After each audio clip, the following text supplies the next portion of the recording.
Hello বন্ধুরা, দাদাভাই net point YouTube চ্যানেলে আপনাদের স্বাগত জানাই। প্রধানমন্ত্রী ফসল বীমা যোজনার অনলাইন আবেদন ইতিমধ্যে শুরু হয়েছে। আপনারা অনলাইনে কিভাবে আবেদন করবেন তার সম্পূর্ণ প্রসেস আজকের ভিডিওটিতে দেখাবো। আর আবেদন করার জন্য আপনাদের কিন্তু 4টি ডকুমেন্টস অবশ্যই আপনাদের কাছে রেডি রাখতে হবে। প্রথমত আপনাকে আপনার আধার কার্ড আপনার হাতের কাছে রাখতে হবে। সেকেন্ড, আপনার যে ব্যাংকের পাসবুক সেটা কিন্তু আপনাকে অবশ্যই আপনার কাছে রাখতে হবে। এবং থার্ড, আপনার কিন্তু জমির পর্চা আপনাকে আপনার কাছে রাখতে হবে এবং একটি সেলফ ডিক্লারেশন ফর্ম আপনাকে কিন্তু রেডি রাখতে হবে। যদি আপনার কাছে সেলফ ডিক্লারেশন ফর্ম না থাকে তাহলে আপনি অবশ্যই আমার এই ভিডিও ডিসক্রিপশন বক্সে আমার টেলিগ্রাম গ্রুপের লিঙ্ক পেয়ে যাবেন। সেই টেলিগ্রাম গ্রুপে আপনারা কিন্তু জয়েন হয়ে যাবেন এবং সেখানে আপনারা কমেন্ট করবেন সেলফ ডিক্লারেশন ফর্ম, তো আমি কিন্তু আপনাদের ফর্মটি প্রোভাইড করে দিব। চলুন ভিডিওটিকে না বাড়িয়ে অনলাইন আবেদনের সম্পূর্ণ প্রসেসটি আপনাদের দেখে দিচ্ছি। প্রধানমন্ত্রী ফসল বীমা যোজনার অনলাইন আবেদন করার জন্য আপনাদের এই সাইটটিতে আসতে হবে। তো এই সাইটের লিঙ্ক আপনারা কিন্তু আমার ভিডিও ডিসক্রিপশন বক্সে পেয়ে যাবেন। তো এখানে আসার পরে এখানে আপনারা দেখতে পাচ্ছেন যে এনরোলমেন্ট পার্টনার বলে একটি অপশন রয়েছে, এখানে আপনারা ক্লিক করবেন। তো এখানে দেখুন সিএসসি একটি অপশন চলে এসেছে, তো এখানে ক্লিক করবেন। তো সিএসসিতে ক্লিক করলে আপনার কিন্তু সিএসসি দিয়ে আপনাকে এখানে লগ ইন হতে হবে। তো আমি এখানে লগ ইন হয়ে যাচ্ছি। তো লগ ইন হয়ে গেলে আপনার কাছে ঠিক এরকমভাবে অপশান আসবে, দেখতে পাচ্ছেন আমার কাছে যেরকম এসেছে। তো এখান থেকে প্রথমে আপনি আপনার স্টেটটাকে সিলেক্ট করবেন। তো আমি এখানে ওয়েস্ট বেঙ্গল সিলেক্ট করে নিলাম। ওয়েস্ট বেঙ্গল সিলেক্ট করার পরেই প্রথমেই আপনারা দেখতে পাচ্ছেন যে এখানে চলে এসেছে যে 2026, এখানে খারিফ দেখতে পাচ্ছেন প্রধানমন্ত্রী ফসল বীমা যোজনা, এই যে 1 নম্বরে চলে এসেছে। তো এটা আপনারা সিলেক্ট করে নেবেন। তো এখানে সিলেক্ট করলাম, করার পরে এই সাবমিট অপশানটিতে ক্লিক করবেন। তো সাবমিট করলে নেক্সটে এইভাবে আসবে। এখানে দেখুন আপনার এখানে অ্যাপ্লিকেশন একটি অপশান দেখতে পাচ্ছেন, এই যে অ্যাপ্লিকেশন, এখানে ক্লিক করবেন। এখানে ক্লিক করলে ঠিক এইভাবে ড্যাশবোর্ডটি ওপেন হয়ে যাবে। তো এখান থেকে যে অ্যাপ্লিকেশন ফর্ম দেখতে পাচ্ছেন, এখানে ক্লিক করবেন। অ্যাপ্লিকেশনের ফর্মে ক্লিক করলে আপনার কাছে কিন্তু ফর্মটি এভাবে ওপেন হয়ে যাবে, দেখতেই পাচ্ছেন ফর্মটি কিন্তু ওপেন হয়ে গেছে। তো প্রথমে এখানে ফার্স্ট স্টেপ রয়েছে ব্যাঙ্ক ডিটেলস, এই যে দেখুন। তো এখানে search by bank IFSC code, অর্থাৎ আপনার যদি আইএফএসসি কোড জানা থাকে তাহলে এখানে এস করে আপনি কিন্তু আইএফএসসি কোড দিয়ে আপনার ব্যাঙ্কের ডিটেলস সার্চ করতে পারবেন, আর না হলে ম্যানুয়ালি আপনি কিন্তু এটা সার্চ করে নিতে পারবেন। তো আমরা আইএফএসসি কোড দিয়ে ব্যাঙ্ক ডিটেলসটা সার্চ করব। তো এখানে এস করলাম, করার পরে এখানে যে আপনার ব্যাঙ্কের আইএফএসসি কোড সেটা আপনি এখানে কিন্তু দিয়ে দিবেন। তো আইএফএসসি কোডটি দেওয়ার পরে এখানে ভেরিফাই ক্লিক করলাম। ভেরিফাই ক্লিক করলে এখানে দেখুন অটোমেটিক কিন্তু আমার এই ঘরগুলোতে চলে এসেছে ব্যাংকের সম্পূর্ণ ডিটেলস। এখানে অ্যাকাউন্ট ডিটেলসে এখানে দেখুন অ্যাকাউন্ট টাইপ, তো এখানে সেভিং, আমাদের সেভিং অ্যাকাউন্ট, তারপরে এখানে সেভিং অ্যাকাউন্ট নাম্বার। তো এখানে আপনার যে ব্যাংকের অ্যাকাউন্ট নাম্বার সেই নাম্বারটি বসাবেন এবং এখানে কনফার্ম সেভিং অ্যাকাউন্ট নাম্বার। তো এখানে একবার ব্যাংকের যে অ্যাকাউন্ট নাম্বার সেটা লিখে দিবেন, 2 জায়গায় লিখবেন। লেখার পরে এখানে দেখুন অ্যাকাউন্ট হোল্ডার, তো এখানে সিঙ্গেল থাকবে। আর এখানে দেখতে পাচ্ছেন নম্বর অফ অ্যাকাউন্ট হোল্ডার, তো এখানে আপনি কিছু করতে হবে না। তারপরে এখানে চেক ব্যাঙ্ক ডিটেলস অ্যান্ড কন্টিনিউয়ে ক্লিক করবেন। তো নেক্সট পেজটি আপনার কাছে ঠিক এইভাবে চলে আসবে। এখানে দেখতে পাচ্ছেন 2 নম্বরে ফার্মার ডিটেলস, তো এখানে ফার্মার ডিটেলস আপনাকে কিন্তু ফিল আপ করতে হবে। প্রথমে রয়েছে নেম অ্যাজ পার পাসবুক, অর্থাৎ ব্যাংকের পাসবুকে যেভাবে নাম রয়েছে সেভাবে নামটা এখানে লিখবেন। তারপরে দেখতে পাচ্ছেন নেম অ্যাজ পার আধার, অর্থাৎ আধার কার্ডে যেভাবে নাম রয়েছে সেভাবে এখানে নামটা লিখবেন। লেখার পরে এখানে আধার নাম্বারটি আপনাকে দিতে হবে, দেওয়ার পরে ভেরিফাই অপশানটিতে ক্লিক করবেন। তারপরে এখানে রিলেশন টাইপ দেখতে পাচ্ছেন, তো এখানে ক্লিক করবেন। এবার এখানে আপনি রিলেশন টাইপে কাকে রাখতে চাইছেন, যদি আপনি বাবাকে রাখেন তাহলে এখানে এসও লিখবেন, অর্থাৎ son of, daughter of, wife of এবং কেয়ার অফ, আপনার যেটা খুশি আপনি রাখতে পারেন।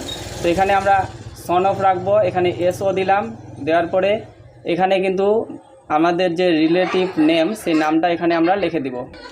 এখানে রিলেটিভ নাম দেওয়ার পরে এখানে দেখতে পাচ্ছেন মোবাইল নাম্বার, তো এখানে মোবাইল নাম্বারটি দিবেন। দেওয়ার পরে মোবাইল নাম্বার কিন্তু আপনাকে ভেরিফাই করতে হবে, মোবাইল নাম্বারটি এখানে ভেরিফাই করে নেবেন। করে নেওয়ার পরে এজ, তো ফার্মারের বয়স কত সেটা আপনাকে এই ঘরে দিতে হবে। তারপরে এখানে জেন্ডারটি আপনি সিলেক্ট করবেন, মেল ফিমেল।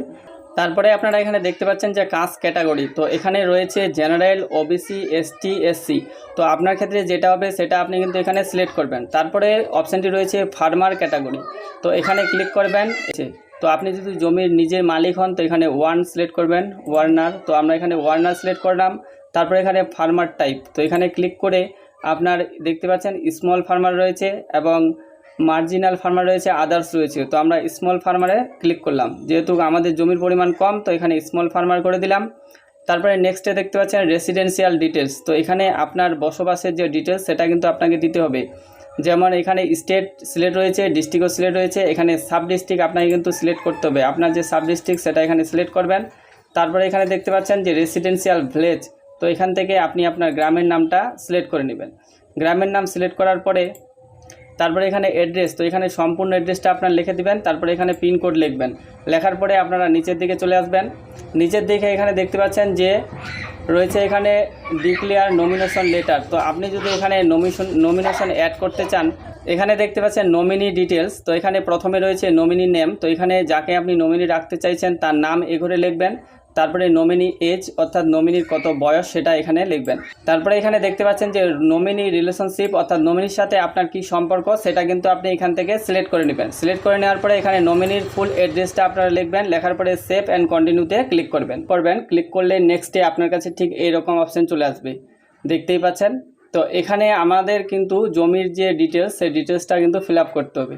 দেখতে পাচ্ছেন এখানে চলে এসেছে যে 3 নম্বরে ক্রপ ডিটেলস, তো এখানে আপনার জমির ডিটেলসটা আপনাকে ফিল আপ করতে হবে। তো স্টেট ওয়েস্ট বেঙ্গল রয়েছে, এখান থেকে আপনি আপনার ডিস্ট্রিক্টটিকে সিলেক্ট করবেন। তারপরে এখানে ব্লক সিলেক্ট করবেন, অর্থাৎ আপনার জমি যে জায়গায় রয়েছে সেটা কিন্তু এখানে আপনাকে সিলেক্ট করতে হবে। গ্রাম পঞ্চায়েত, তারপরে এখানে ভিলেজ, তো এখানে আপনার কোন জায়গায় জমি রয়েছে সেটা এখানে সিলেক্ট করবেন।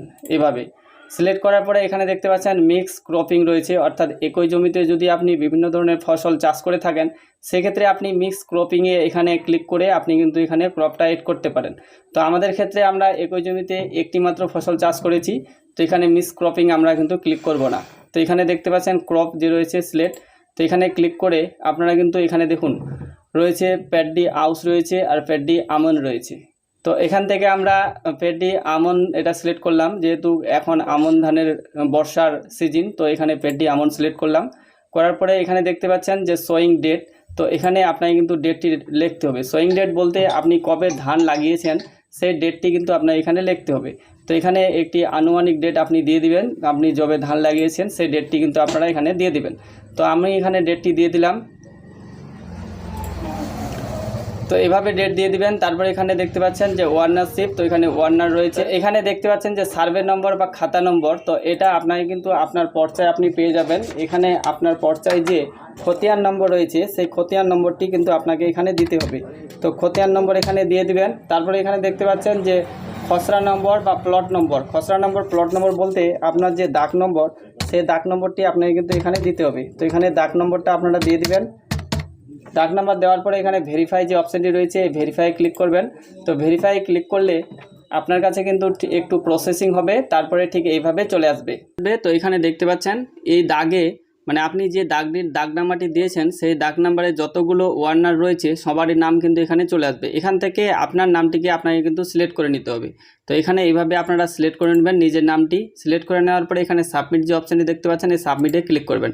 সাবমিট করলে এখানে দেখতে পাচ্ছেন এই রটি সম্পূর্ণ ফিল আপ হয়ে গেছে, আপনাকে এখানে কিছু করতে হবে না। এরপরে এখানে দেখতে পাচ্ছেন যে add crop or survey number for insurance, এখানে আপনারা ক্লিক করবেন।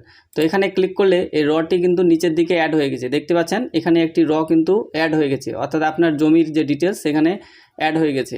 তো আপনার যদি একের বেশি দাগ থাকে, অর্থাৎ আপনার দাগ যদি 2টি 3টি 4টি 5টি এরকম হয়, তাহলে এক এক করে এভাবে রগুলো কিন্তু আপনাকে অ্যাড করতে হবে। তো দেখতে পাচ্ছেন একটি দাগ আমি আরও আপনাদের অ্যাড করে দেখাচ্ছি। তো সেম জিনিস এখানেও সিলেক্ট করবেন আপনারা, কবে ধান গেড়েছিলেন সেটা ডেট এখানে নেবেন। নেওয়ার পরে এখানে আপনার যে দাগ নাম্বার সেই দাগ নাম্বারটা এখানে দিবেন। তো আমি এখানে দিয়ে দিচ্ছি দাগ নাম্বারটা। তারপরে এখানে আপনার যে খতিয়ান নাম্বার সেই খতিয়ান নাম্বারটি দিবেন। দেওয়ার পরে এই ভেরিফাইয়ে ক্লিক করবেন। তো ভেরিফাই করলে আবারও কিন্তু এভাবে শো করবে, দেখতেই পাচ্ছেন। তো এটা হচ্ছে আপনার নাম, এখান থেকে আপনি খুঁজে নিয়ে আবারও কিন্তু এখানে সিলেক্ট করে নেবেন। সিলেক্ট করে নেওয়ার পরে সাবমিটে ক্লিক করবেন। তো সাবমিট করলে এখানে আবার এখানে add crop or survey number and insurance এখানে ক্লিক করবেন। ক্লিক করলে এখানে দেখতে পাচ্ছেন যে 2টো দাগ আমাদের কিন্তু এখানে অ্যাড হয়ে গেছে, দেখতেই পাচ্ছেন। এখানে আপনারা দাগ নাম্বারটা ভালো করে মিলিয়ে নেবেন এবং আপনার নামটিও কিন্তু ভালো করে মিলিয়ে নেবেন, দেখবেন যে আপনার ঠিকঠাক দাগ অ্যাড হচ্ছে কিনা। এইভাবে যতগুলো দাগ রয়েছে আপনাকে কিন্তু এক এক করে পরপরভাবে অ্যাড করে দিতে হবে। তো আমি এখানে আমার সম্পূর্ণ দাগগুলো অ্যাড করে দিচ্ছি, আপনারা আপনাদের সম্পূর্ণ দাগ এখানে ঠিকঠাকভাবে অ্যাড করবেন। তো এখানে আমি দাগগুলো পরপর অ্যাড করে নিয়েছি, দেখতে পাচ্ছেন সমস্ত দাগগুলো এখানে অ্যাড হয়ে গেছে। তো এভাবে যতগুলো দাগ রয়েছে আপনি অ্যাড করে নেবেন। এরপরে আপনাকে নিচের দিকে চলে আসতে হবে। নিচের দিকে আসলে এখানে আপনাকে কিন্তু আপনার ডকুমেন্টস আপলোড করতে হবে। তো প্রথমে এখানে রয়েছে copy of bank statement or passbook, তো আপনার ব্যাংকের পাসবুক এখানে আপনাকে আপলোড করতে হবে। সেকেন্ড রয়েছে এখানে দেখতে পাচ্ছেন আপলোড ইওর ল্যান্ড রেকর্ড, অর্থাৎ আপনার যে জমির রেকর্ড বা পর্চা সেটা এখানে আপনাকে আপলোড করতে হবে। আর এইখানে দেখতে পাচ্ছেন সোয়িং সার্টিফিকেট, তো সোয়িং সার্টিফিকেট হচ্ছে একটি ডিক্লারেশন ফর্ম, তো সেই ডিক্লারেশন ফর্মটি এখানে আপনাকে আপলোড করতে হবে। যদি আপনাদের কাছে ডিক্লারেশন ফর্ম না থাকে তাহলে আপনি কিন্তু আমার টেলিগ্রাম গ্রুপে অ্যাড হয়ে যাবেন এবং সেখানে আপনি সোয়িং সার্টিফিকেট বা ফার্মার ডিক্লারেশন ফর্ম লিখে কমেন্ট করবেন, তাহলে কিন্তু আমি আপনাদের এই ডিক্লারেশন ফর্মটি বা সোয়িং সার্টিফিকেট সেটা কিন্তু আমি আপনাদের দিয়ে দিব। বুঝতে পারছেন তো? আর এখানে দেখতে পাচ্ছেন টেনেন্ট সার্টিফিকেট, তো এটা কিন্তু সবার জন্য না, যারা এখানে ভাগ চাষি রয়েছেন অর্থাৎ কারো জমি টেন্ডার নিয়ে চাষ করছেন তাদের জন্য, তো তারা কিন্তু এই এগ্রিমেন্টটি এখানে আপলোড করতে হবে। তো এটা সবার জন্য না, এখানে কিন্তু খুব কম কৃষকে রয়েছেন যারা এগ্রিমেন্টে চাষ করেন।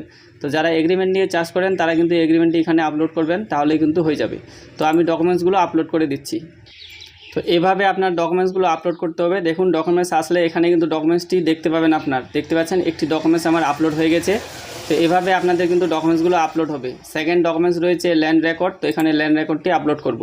তো এখানে আমি ডকুমেন্টসগুলো আপলোড করে দিয়েছি, আপনারা দেখতে পাচ্ছেন। ডকুমেন্টস আপলোড হয়ে গেলে এভাবে নিচে কিন্তু আপনারা ডকুমেন্টসগুলো দেখতে পাবেন। দেখতে পাচ্ছেন এখানে আমার 3টি ডকুমেন্টস আপলোড হয়ে গেছে। এরপরে এখানে প্রিভিউ যে অপশানটি রয়েছে এখানে আপনারা ক্লিক করবেন। তো প্রিভিউয়ে ক্লিক করলে এখানে কিন্তু সমস্ত ফর্মটি আপনারা দেখতে পাবেন। প্রিভিউ আপনারা কিন্তু সমস্ত ফর্মটি ভালোভাবে একবার মিলিয়ে নেবেন সমস্ত কিছু ঠিক আছে কিনা। সমস্ত কিছু ঠিক থাকলে আপনারা নিচের দিকে আসবেন, নিচের দিকে এসে এখানে দেখুন দুটো ডিক্লারেশন রয়েছে, এখানে একটি ডিক্লারেশন এখানে ক্লিক করবেন এবং এই যে ডিক্লারেশনটা রয়েছে এখানে ক্লিক করবেন। তো এই দুই জায়গায় কিন্তু আপনাদের টিক করে দিতে হবে। দেওয়ার পরে এখানে সাবমিট যে অপশানটি রয়েছে এই সাবমিট অপশানটিতে ক্লিক করবেন। তো সাবমিট করলে এভাবে কিন্তু আপনাদের পেমেন্ট করার অপশান চলে আসবে। দেখতে পাচ্ছেন পে লেটার রয়েছে এবং এখানে মেক পেমেন্ট রয়েছে, তো এখানে মেক পেমেন্টে ক্লিক করবেন। আর যদি আপনারা কেউ সেলফ রেজিস্ট্রেশন করেন সেক্ষেত্রে আপনি পে লেটার করে আমার CSC সেন্টারের মাধ্যমে কিন্তু আপনি পেমেন্টটি কমপ্লিট করে নিতে পারেন। তো আমি এখানে পেমেন্টটি কমপ্লিট করে দেখাচ্ছি। এখানে দেখতে পাচ্ছেন মেক পেমেন্ট যে অপশান রয়েছে এখানে ক্লিক করবেন। ক্লিক করলে আপনাকে কিন্তু পেমেন্টের যে আমাদের CSCর ওয়ালেট, সেই ওয়ালেটে নিয়ে চলে আসবে। এখানে আপনাকে আপনার পাসওয়ার্ড দিয়ে আপনাকে কিন্তু পেমেন্টটি কমপ্লিট করে দিতে হবে। পেমেন্ট সাকসেসফুল হয়ে গেলে আপনার কাছে নেক্সট পেজটি ঠিক এরকমভাবে আসবে। এখানে একটি পলিসি নাম্বার আপনার জেনারেট হবে এবং পাশেই কিন্তু আপনারা প্রিন্টের অপশান পেয়ে যাবেন। তো এই প্রিন্ট অপশানটিতে ক্লিক করবেন। ক্লিক করলে আপনার যে ফর্মের PDF সেই PDFটি কিন্তু আপনাদের সম্পূর্ণ এখানে শো করবে এবং এটা কিন্তু আপনাদের প্রিন্ট করে নিতে হবে। তো এটা আমি প্রিন্ট করছি, দেখতে পাচ্ছেন এখানে প্রিন্ট অপশানে ক্লিক করলাম। এই যে দেখুন এই PDFটি কিন্তু আপনাদের প্রিন্ট করে আপনার কাছে রেখে দিতে হবে। তো আজকের ভিডিওটি এটুকুই। ভিডিওটিকে ভালো লাগলে অবশ্যই ভিডিওটিকে লাইক করবেন এবং আমার ছোট্ট চ্যানেলটিকে সাবস্ক্রাইব করে আমার পাশে থাকবেন। থ্যাংক ইউ, সবাই ভালো থাকবেন, সুস্থ থাকবেন।